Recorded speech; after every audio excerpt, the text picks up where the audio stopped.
마태복음 소개하도록 합니다. 마태복음, 마가복음, 누가복음, 요한복음 네 개 중에서 마가복음은 앞서서 설교 강해로 소개를 해드렸습니다. 그래서 이제 신약 강해 소개에서는 세 개만 여러분에게 소개해드리면서 이제 신약 전체를 최종 마무리하는 그러한 시간을 갖도록 합니다. 이제 세 개의 복음서만 추가적으로 더 설명드리면 신약 전체를 완성하게 됩니다. 신약의 또 이러한 복음서의 내용들도 또 함께 또 최선을 다해서 설명해 보도록 하겠습니다. 어, 기본 개론에 대한 부분들은 요 신약 성경 해설 최근에 출판된 이 개혁주에 기초한 신약 성경 해설집을 토대로 소개해 드리도록 합니다. 각 성경에 대한 개론과 핵심 내용들은 요 책에 자세히 설명되어 있고 지금까지 소개한 개혁주의에 그러한 기반한 그러한 많은 개요와 서론의 그런 내용들은 전부 이 책에 또 기반을 해서 설명을 드렸습니다.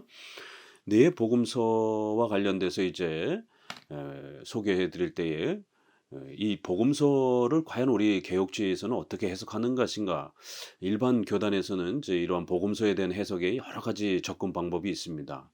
아, 그럴 때 과연 우리 개혁주의 입장에서는 전통적으로 종교개혁 이후로부터 적어도 우리 장로교에 있어서는 이 사복음서를 어떤 방식으로 이해했고 접근했는가? 또 우리가 오늘날 자유주의라고 하는 또 이러한 비성경적인 그러한 또 신학학파에서는 과연 이 복음서를 어떻게 접근하는가?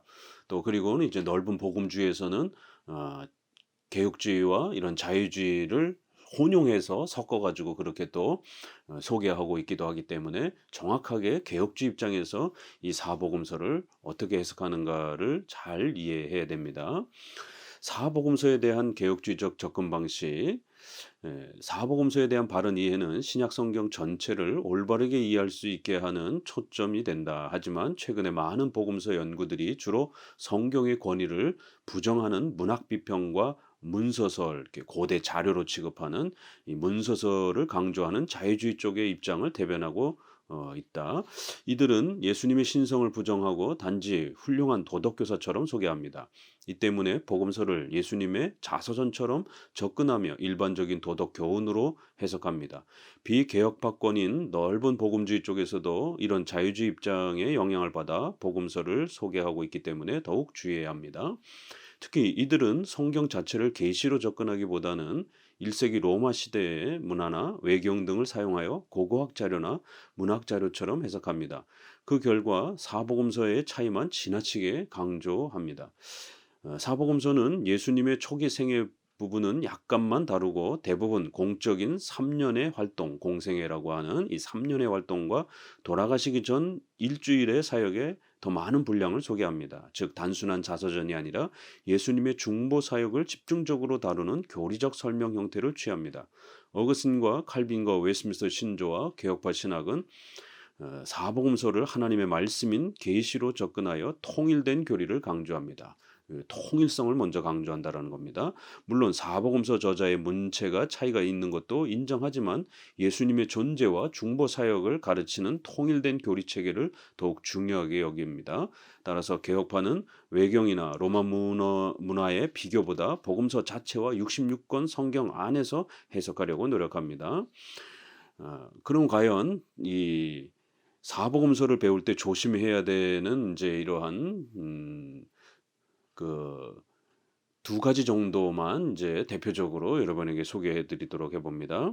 크게는 첫 번째는 자유주의 입장이 있습니다. 문학적 구조로 이해하는 방식입니다.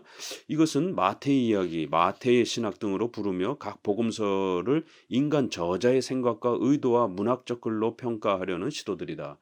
최근에 시중에 가게 되면 이렇게 마태의 신학, 마가의 신학, 요한의 신학 이렇게 개별적 그러한 그 신학적 성격을 지나치게 강조하는 차이성을 강조하는 이러한 자유주의 특징을 봅니다.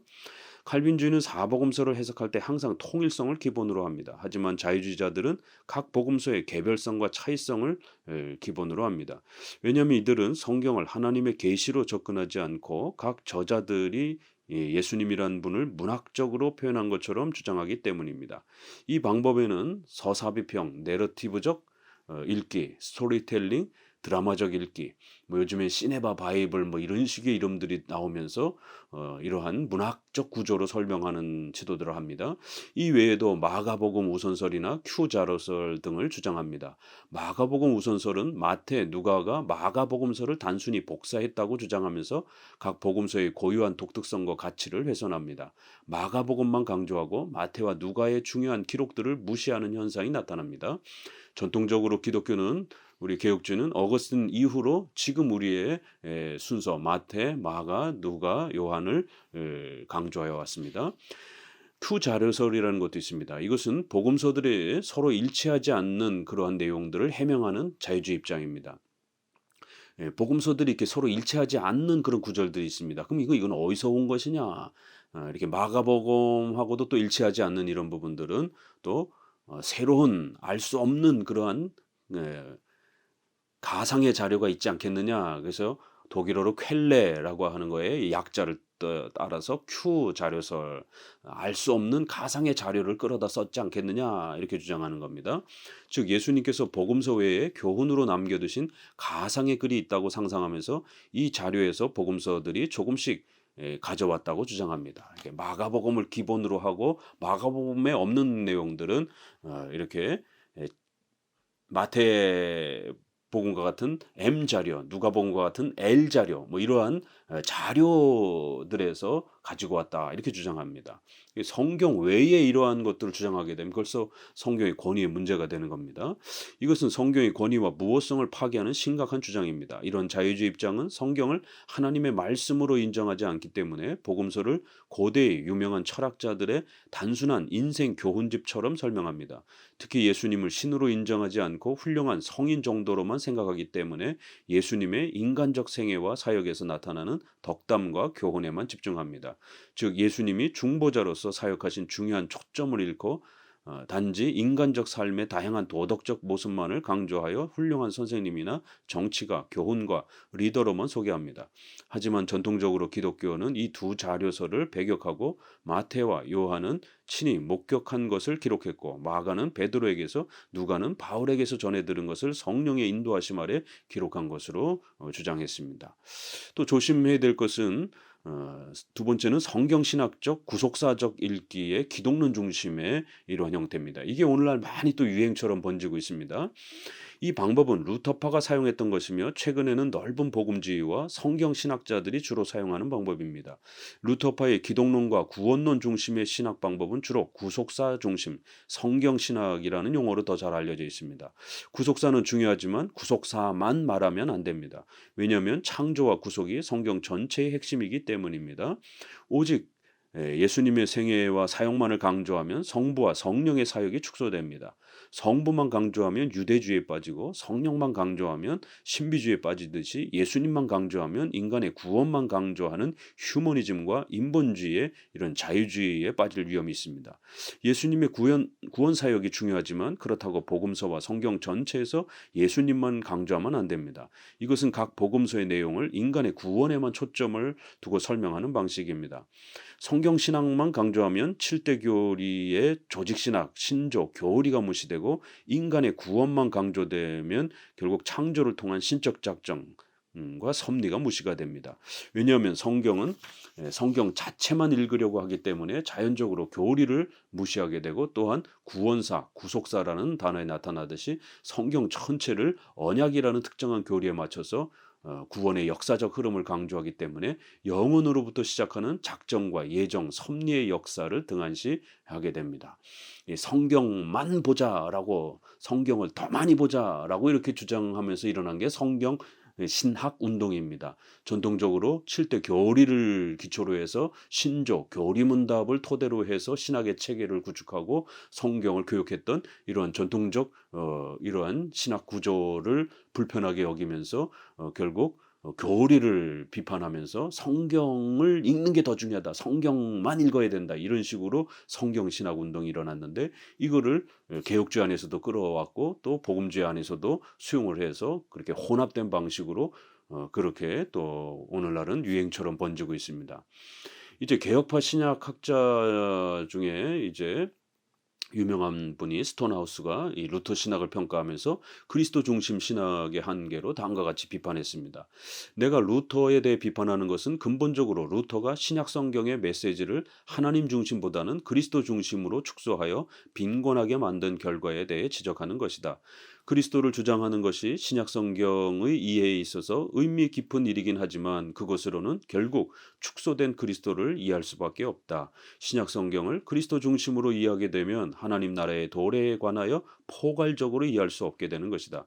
실현된 종말이나 아직 실현되지 아니한 대망의 종말을 말하는 사람들처럼 신약 성경을 단순히 그리스도와 나의 구원이라고 하는 점에 국한하여 보는 사고방식으로는 성경의 종말적 메시지의 본질적인 의미를 전체적으로 이해할 수 없는 문제점이 생기게 된다.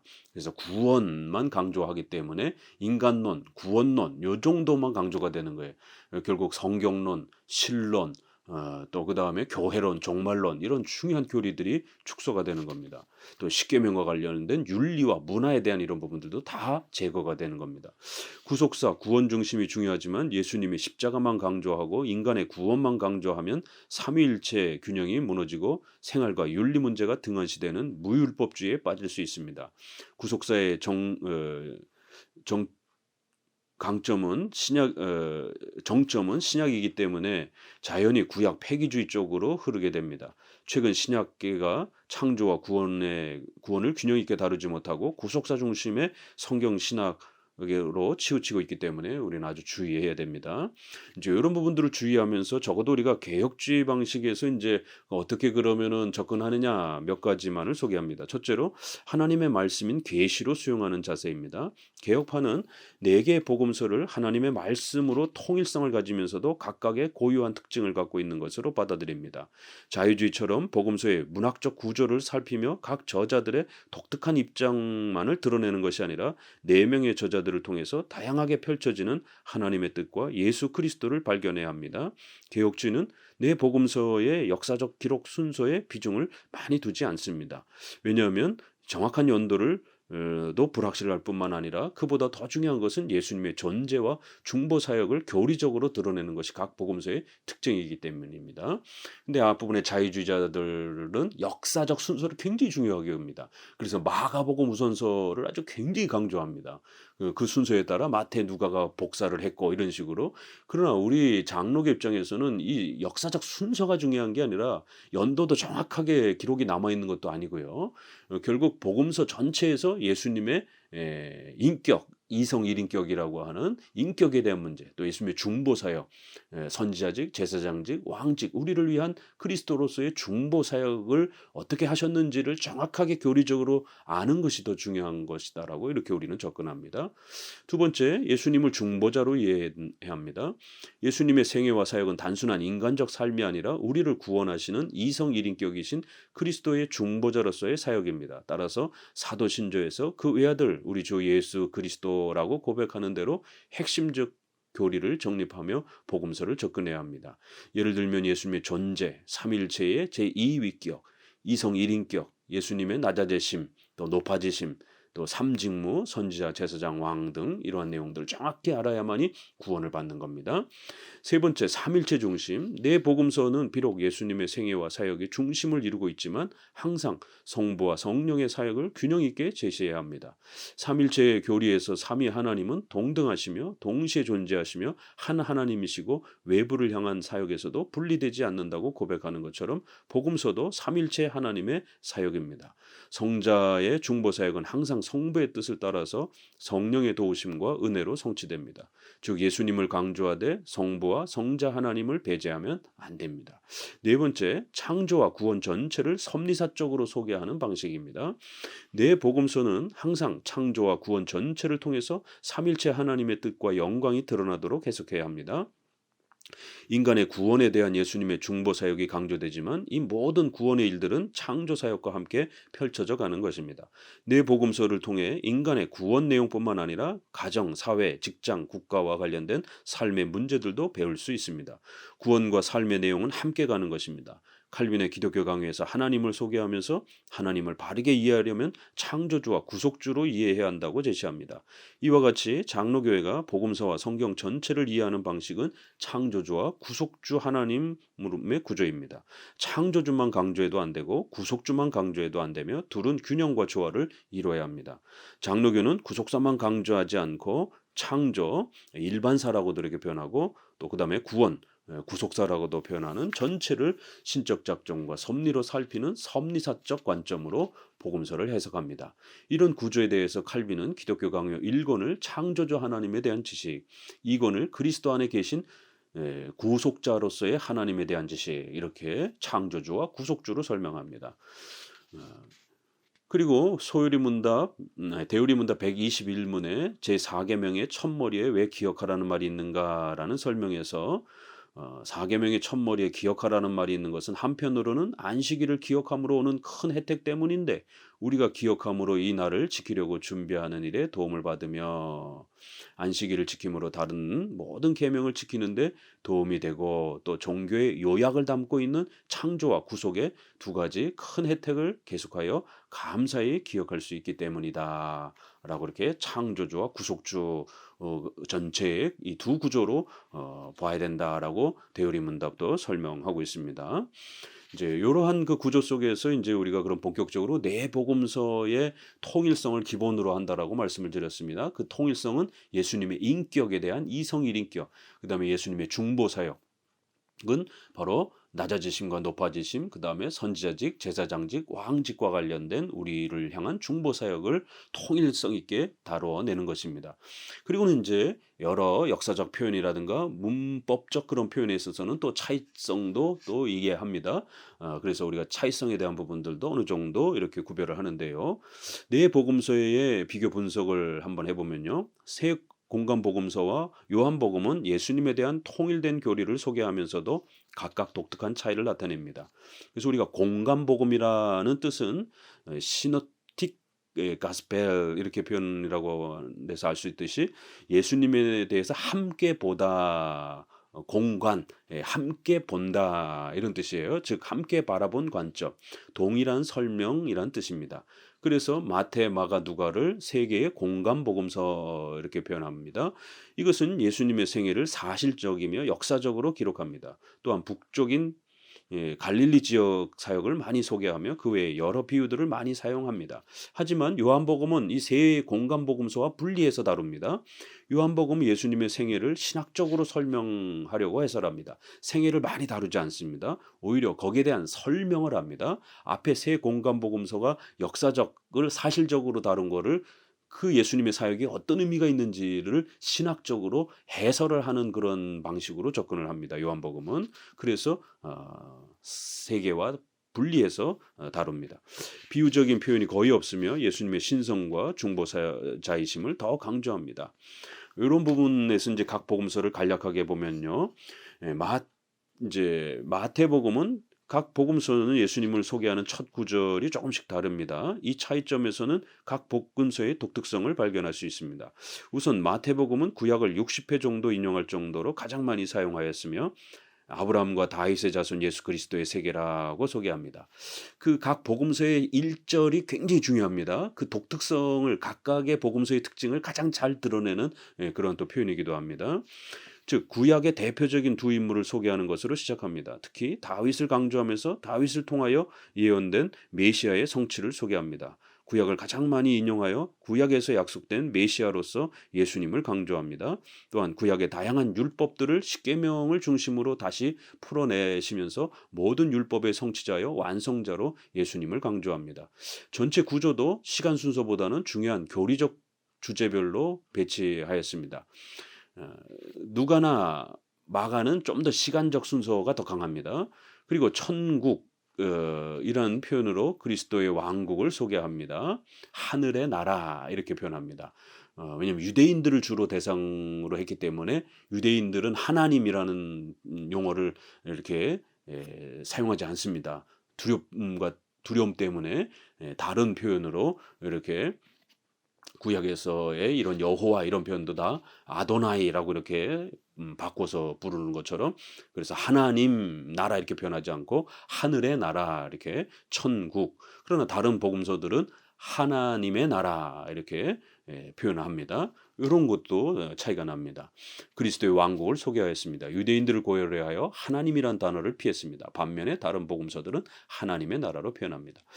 두 번째, 마가복음은 이제 주로 하나님의 아들, 중보자, 이성 일인격, 고난받는 종 이런 부분이 특징입니다. 마태복음이 메시아, 구약의 중보자요 메시아의 성취로서 예수님을 소개한다라면 마가복음은 이런 특징이 있습니다. 마가복음은 하나님의 아들 예수 그리스도의 복음의 시작 1장 1절을 이렇게 시작합니다. 하나님의 아들 우리 주 예수 그리스도 이렇게 해서 사도신경에 있는 그 짤막한 그리스도의 인격과 그리스도의 사역에 대한 부분을 아주 간략하게 1장 1절에 복음의 핵심적 표현이 녹아들어 있습니다. 마가복음은 가장 짧은 내용으로 요약하여 예수님을 하나님의 아들이시며 인간의 중보자로 이렇게 소개합니다. 누가복음은 인성을 주로 많이 더 강조합니다. 누가복음은 우리 중에 이루어진 사실에 대하여 그 모든 일을 근원부터 자세히 미루어 살핀 나도 데오빌로 각하에게 차례대로 써보내는 것이 좋은 줄 알았노니 라고 소개합니다. 1장 1절 2절에서 여기에 보면 누가복음은 예수님의 존재와 사역에 대해서 역사적으로 성취된 사실을 객관적으로 이렇게 소개하려고 더 의도적으로 그런 목적을 가집니다. 그래서 아주 더 네 복음서 중에 가장 자세한 예수님의 어린 시절까지 언급하면서 아주 상세하게 예수님의 그런 역사적 사실들을 소개합니다. 요한복음은 예수님의 신성을 좀 더 많이 강조합니다. 요한복음은 그래서 1장 1절에 태초에 말씀이 계시니라. 이 말씀이 하나님과 함께 계셨으니 이 말씀은 곧 하나님이시니라. 그래서 예수님이 성부 하나님과 동등하시다. 함께 계셨다. 이런 표현이 아주 강하게 처음부터 예수님의 신성을 소개합니다. 신학계에서는 요한복음을 항상 세 복음서와 구별하여 이렇게 바로 다뤘습니다. 이런 특징 때문에. 자, 그러면 이제 우리가 마태복음을 다시 한번 이제 본격적으로 좀 더 강조해서 소개해 드립니다.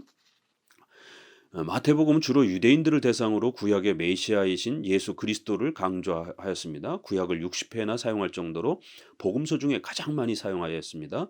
구약의 율법, 제사, 절기, 의식들도 많이 사용하고 있습니다. 특히 구약에서 예언하였던 메시아의 오심과 성취가 예수님을 통해 이루어졌음을 강조하고 있습니다. 이와 같이 마태복음이 구약을 적극적으로 언급하는 것은 1세기 당시 유대주의, 할례파의 구약 이해를 비판하려는 배경이 있습니다. 바리새인과 사두개인들의 이런 잘못된 구약 이해를 비판하면서 올바른 그러한 구약에 대한 설명을 예수님이 풀어내십니다. 유대인들의 잘못된 메시아관을 지적하고 올바른 성경적 메시아관을 확립해 주었습니다. 구약의 모든 율법과 의식들이 예수님을 통해서 성취됐고 예언된 메시아도 바로 예수 그리스도임을 강조하였습니다. 예수 그리스도는 다윗의 자손이라는 표현이 굉장히 많이 반복적으로 다른 어떤 복음서보다 많이 반복이 됩니다. 이것은 바로 사무엘하 7장 13절에 다윗에게 약속했던 그 은혜 언약, 나는 그의 나라를 위를 영원히 견고케 하리라고 약속하셨던 은혜 언약을 성취한 메시아로서 그렇게 예수님을 소개합니다. 구약에서 약속한 메시아가 예수 그리스도이심을 강조하기 위해서 마태복음은 1장 1절에 예수 그리스도의 세계라고 강조합니다. 한글 성경은 세계라고만 표현하여 원문의 책, 족보, 계보라는 단어를 비블로스라는 단어를 생략했습니다. 예수 그리스도의 생애에 대한 계보라는 이 표현은 창세기 2장 4절에서 대략 또 5장 1절에서 계보, 이건 톨레도트라고 하는 히브리어인데 이 책이라는 그러한 또 계보 이런 표현입니다. 이게 마태복음 1장의 비블로스라는 같은 표현입니다. 이렇게 마태복음은 의도적으로 구약의 예언과 약속이 예수님을 통해서 성취되었음을 강조하였습니다. 이 외에도 다른 복음서와 차이가 나는 부분은 예수님의 설교 및 강론 부분입니다. 마태복음은 5번이나 예수님의 가르침을 소개합니다. 마가복음은 예수님의 여러 기적들을 많이 소개합니다. 굉장히 역동적이고 이렇게 아주 생동감 있는 그런 표현들을 많이 사용합니다. 그러나 마태복음은 설교와 교육에 대한 그런 많은 설명들이 많습니다. 5번이나 산상수훈, 12제자 파송, 천국비유, 겸손과 용서, 바리새인들 책망, 감난삼 설교, 이런 등이 구성되어 있습니다. 이 설교의 내용들은 구약 율법의 의미를 가르치는 것에서부터 구약의 천국을 의미하는 가나안 땅과 장차올 미래적 왕국의 본질을 설명합니다. 또한 성화의 본질이 무엇인지를 자세히 가르치기도 합니다. 즉 5번의 설교 내용은 신구약의 신앙의 본질과 핵심이 무엇인지를 명확히 설명하고 가르치는 형태를 갖추고 있습니다. 그리고 마태복음은 하늘나라, 즉 하나님의 나라를 교회와 연결하여 이렇게 설명하는 독특한 구조를 가지고 있습니다. 유일하게 마태복음만이 16장 18절, 18장 17절에서 에클레시안 이렇게 교회라는 용어를 거듭 강조합니다. 다른 복음서는 없습니다. 마태복음에만 교회라는 용어가 소개가 됩니다. 또 마태복음 28장 19절, 20절의 마지막 5개 명령도 교회를 세우라는 대사명으로 끝납니다. 세례를 주고 이거 다 교회의 목회적 그러한 사명들입니다. 메시아이신 예수 그리스도께서 오셔서 성취하신 하나님의 나라는 이렇게 현재와 미래적으로 현재는 교회를 통해서 또 미래는 영생의 천국으로서 또 이렇게 소개가 됩니다. 이렇게 마태복음에 대한 신학적 설명을 드렸고요. 마태복음은 레이라고 하는 별명을 가진 마태가 기록한 것으로 소개가 되고요. 대략 AD 60년에서 70년 정도에 기록된 걸로 많이들 소개됩니다. 기록 장소는 예루살렘이나 수리아 안디옥 이런 데서 기록된 걸로 봅니다. 주제는 앞서 마태복음의 특징을 설명드렸던 것처럼 구약의 이러한 메시아로서 예수님이 바로 구약에 예언된 그 메시아요 중보자이시다라고 하는 것을 강조하기 위해서 바로 아브라함과 다윗의 자손 이런 표현이 아주 중요한 주제로 등장을 합니다. 또 예수 그리스도, 은혜 언약, 메시아 이런 천국 비유, 또 임마누엘, 또 회개, 또 세례, 성찬, 하나님의 아들, 성육신, 이성 일인격, 산상수훈, 율법과 복음, 죄사함, 성령과 불로 세례, 그 다음에 12제자의 등장, 안식일의 주인, 또 인자라는 표현, 바리새인과 사두개인들과의 율법 논쟁, 내 교회라는 이러한 또 표현, 천국 열쇠를 준다 이런 아주 중요한 표현, 또 그다음에 사탄에 대해서도 상당히 많이 설명하고요. 또 십계명을 아주 자세히 설명합니다. 하나님의 뜻, 최후 심판, 천국과 지옥, 유월절과 성찬, 빌라도 재판, 십자가의 죽음과 부활 이런 대사명 이런 아주 중요한 주제들이 있습니다. 내용과 관련해서 구약에서 예언한 메시아는 예수 그리스도이시다라고 예수님을 통해서 성취가 됐다라고 이렇게 주장합니다. 예수님은 아브라함과 다윗의 자손으로서 은혜 언약을 성취한 메시아임을 강조합니다. 참된 인성을 지니신 예수님은 하나님의 아들이십니다. 성자 하나님께서 낮아지셔서 성육신하신 것은 우리의 죄를 대신 짊어지기 위함입니다. 그래서 예수라는 단어, 임마누엘이라는 이런 단어 속에 강조가 됩니다. 예수님의 십자가에 죽으시는 희생을 통해서 우리는 죄사함을 받는다는 걸 강조합니다. 구원받은 자는 십계명을 실천하며 성화를 실천해야 한다라고 또 칭의의 죄사함의 열매도 강조합니다. 예수님은 부활과 승천하신 후 다시 오심으로 최후 심판을 집행할 것입니다. 예수님이 심판주 되시는 종말에는 천국과 지옥으로 나눠지며 성도들은 천국에서 영생을 누리며 사탄과 불신자는 지옥에서 영원한 벌을 받습니다. 예수님은 이 땅에 천국인 유형교회를 세우시고 세례와 성찬이라는 질서를 세우셨습니다. 교회 지도자들에게 천국 열쇠를 맡기시며 대사명을 위탁하시는 장로정치 제도의 또 이러한 천국 열쇠를 바로 장로들에게 위탁하여 유형교회를 통치해 가시는 또 이러한 아주 독특한 장로정치 제도로서의 이러한 교회의 모습을 복음서에서 소개하는 아주 놀라운 모습을 마태복음은 우리에게 소개합니다. 앞으로 세 개의 복음서를 저와 함께 또 열심히 배워가도록 하시기 바랍니다. 감사합니다.